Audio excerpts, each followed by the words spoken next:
ஹோட்டல்ல இருந்து வரது மாமாவுக்கு தெரியக்கூடாது. இப்ப என்ன பண்றது? உள்ள ஒரு வழி இருக்குல்ல, அந்த வழியா போயிடலாம். மாமா என்னாச்சுமா? வீட்டுக்கு போகணும் துடிச்சா? இப்ப என்ன உள்ள போற? ஒன்னும் இல்ல சார், டிஃபன் பாக்ஸ் வச்சுட்டேன், எடுத்துட்டு போயிடுறேன். எடுத்துட்டு போமா.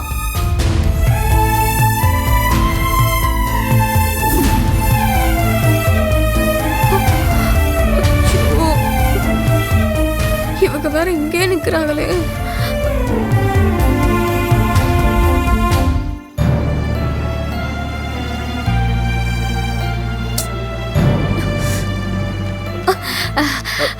மாமா சாரி, லேட் ஆயிடுச்சு.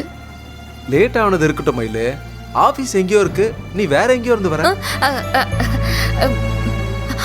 அது மாமா, இந்த தெருவுல தான் எங்க ஆபீஸோட மீட்டிங் ரூம் இருக்கு, அங்கதான் மீட்டிங் நடந்தது. ஆபீஸ் அங்க வச்சுட்டு மீட்டிங் ரூம் இங்கே வைக்கிறாங்களா? ஆமா மாமா, அங்க மீட்டிங் ரூம் வைக்கிற அளவுக்குலாம் அங்க வசதி இல்ல. இங்கதான் நல்ல பெரிய ரூம், ஒரே நேரத்துல 50-60 பேர் உட்கார்ந்து சாப்பிடலாம். சாப்பிடலாமா? இல்ல இல்ல இல்ல, பேசலாம் பேசலாம். வாய் தவறி சொல்லிட்டேன்.